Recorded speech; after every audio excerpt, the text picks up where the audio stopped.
اس نے اپنے فیکٹری میں 1,00,000 سے بھی زیادہ ملازم رکھے ہوئے تھے جو اس کے فیکٹری میں کام کرتے تھے۔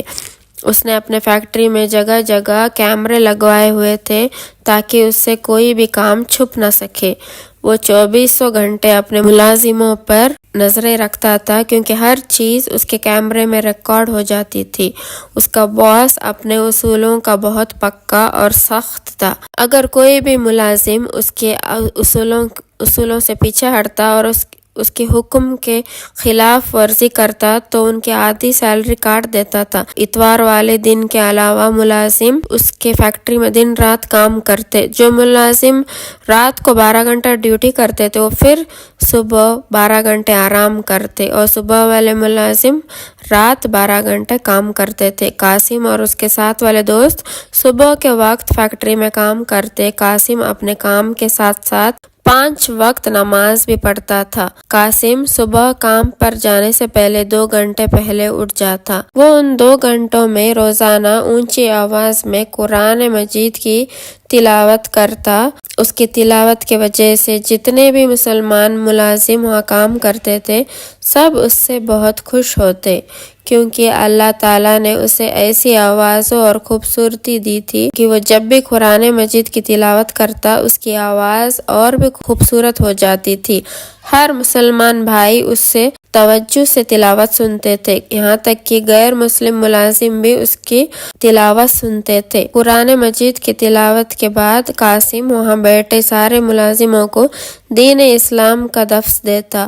اس کے ساتھ رہنے والے لڑکوں کے دلوں میں قاسم کی باتیں اثر کرنے لگی۔ جیسے ہی اذان ہوتی قاسم فیکٹری کے سارے کام چھوڑ کر نماز کے لیے چلا جاتا اور جاتے وقت دوسرے لڑکوں کو بھی نماز کی دعوت دیتا۔ قاسم کو دیکھ کر اور بھی لڑکے نماز پڑھنے کے لیے اس کے ساتھ چلے جاتے تھے۔ جب یہ بات فیکٹری کے باس کو پتہ چلی تو اس نے اسے بلا کر کہا، تجھے میرے اصولوں کا پتہ ہے، میں نے کبھی بھی اپنے حکم کے خلاف ورزی کسی کو کرنے نہیں دی۔ تم صبح میں بھی کام کے لیے لیٹ آتے ہو، مجھے لگتا ہے کہ اب تمہاری سب کی سیلری بند کرنی پڑے گی، تبھی تم لوگ سدھرو گے اور کام کو کام سمجھو گے۔ سبھی لڑکے کہنے لگے کہ باس ہمارے اوپر ایسا ظلم مت کرنا، اگر آپ کہتے ہیں کہ ہم کام چھوڑ کر نماز کے لیے نہیں جائیں تو ہم نہیں جائیں گے، لیکن ہمیں ہماری سیلری پوری چاہیے۔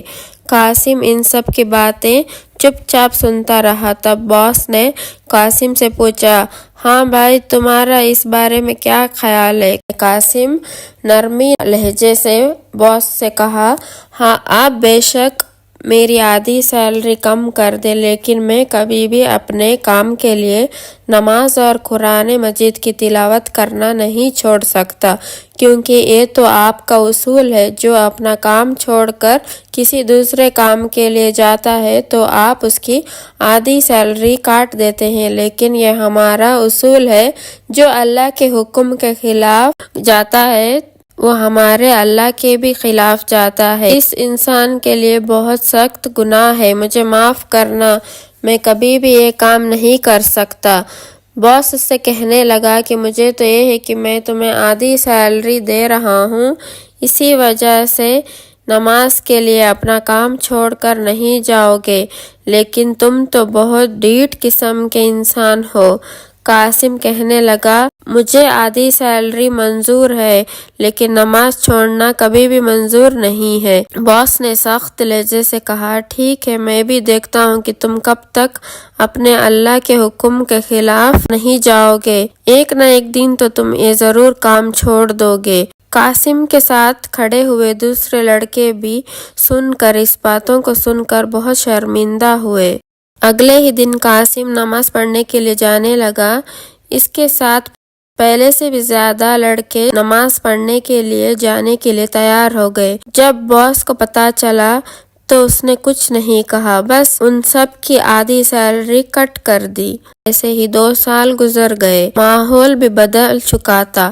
باس کو جب پتہ چلا کہ قاسم نے بہت سارے لڑکوں کو مسلمان بنا دیا ہے، باس کو بہت غصہ آیا۔ یہ فیکٹری میرا ہے لیکن یہ ملازموں کا مالک بنا ہوا ہے، آج میں قاسم کو نہیں چھوڑوں گا، صبح کا سورج اسے میں دیکھنے نہیں دوں گا۔ جمعہ کا وقت تھا۔ قاسم قرآن پاک کھول کر وہ قرآن مجید کی تلاوت کر رہا تھا۔ اس کا باس وہاں پہنچ گیا اور وہ قاسم کے منہ پر اس نے زوردار تماچا مارا اور قرآن مجید کو نیچے پھینک دیا، لیکن قاسم قرآن مجید کی تلاوت کرنا اس نے نہیں چھوڑا۔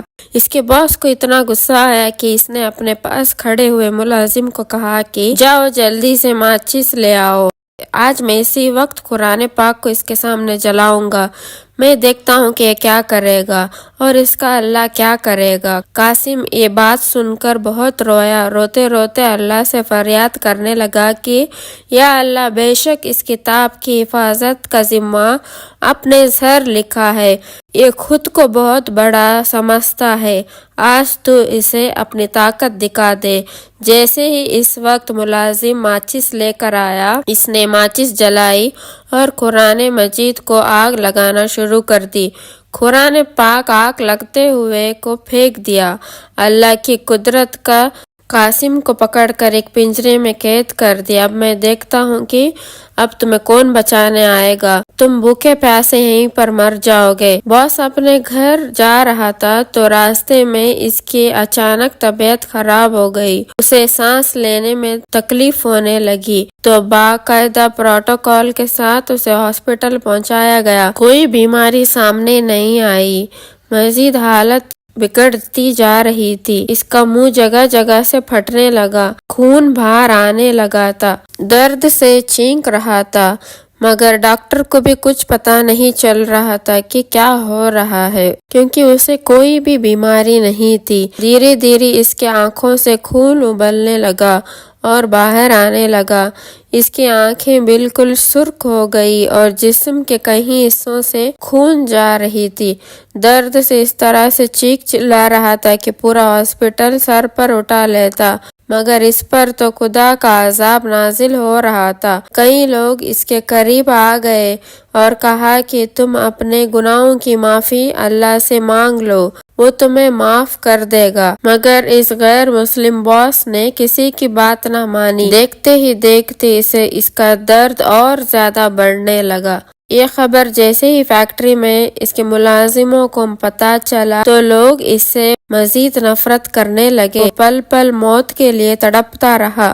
اس نے ڈاکٹروں کو یہ تک کہہ دیا کہ مجھے زہر کھلا کے مار دو، میں پل پل والی موت برداشت نہیں کر پا رہا ہوں، لیکن ڈاکٹر پوری کوشش کر کے اسے بچانے میں لگے ہوئے تھے۔ دیکھتے ہی دیکھتے اس کے جسم سے بال آنے نکل رہے تھے اور ناخن نکلنے آ رہے تھے اور اس کی شکل بھی بگڑنے لگی تھی، کتے سے بھی بدتر ہو گئی تھی۔ یہ خوفناک جانور کی طرح دکھ رہا تھا۔ اسے دیکھ کر سب لوگ بھاگ چلے گئے، سب لوگ استغفار کی تسبیح پڑھ رہے تھے۔ بے شک اللہ پاک نے قرآن مجید کا حفاظت کا ذمہ خود لیا ہے اور جو بھی اس کی گستاخی کرنا چاہے گا، یقیناً اللہ تعالیٰ کا سخت عذاب نازل ہوگا، جیسے اس شخص پر نازل ہوا ہے۔ قاسم کے دوستوں نے پنجرہ توڑ کر قاسم کو باہر نکال دیا اور جس قرآن پاک کو اس نے آگ لگائی تھی وہ صحیح سلامت تھا اور اسی پنجرے میں اس جانور شخص کو قید کر کے بند کر دیا گیا۔ پھر یہ معجزہ دیکھ کر فیکٹری کے سبھی لوگ قاسم کے ساتھ کھڑے ہو گئے۔ وہاں پر سبھی غیر مسلم لوگ جو یہ سب کچھ دیکھ کر مسلمان ہو گئے۔ اللہ نے قاسم کو اور بھی عزت سے نواز دیا، ہر جگہ قاسم کے چرچے ہونے لگے۔ سب لوگ قاسم کو منہ مانگی رقم دے کر کام پر رکھنے کے لیے بلا رہے تھے۔ قاسم کو اس فیکٹری کا باس بنا دیا۔ سب لوگ مسلمان ہو چکے تھے۔ سبحان اللہ۔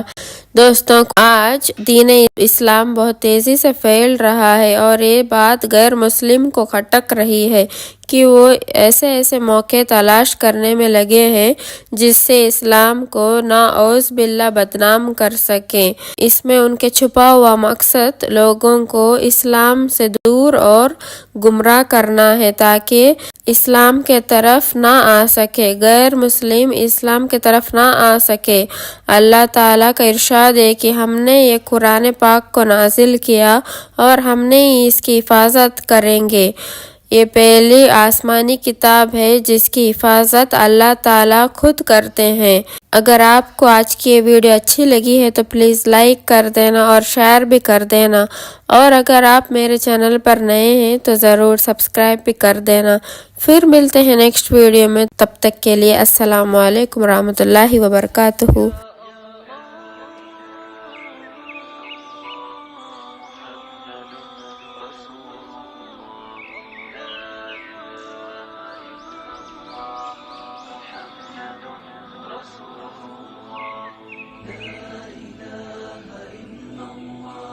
محمد رسول الله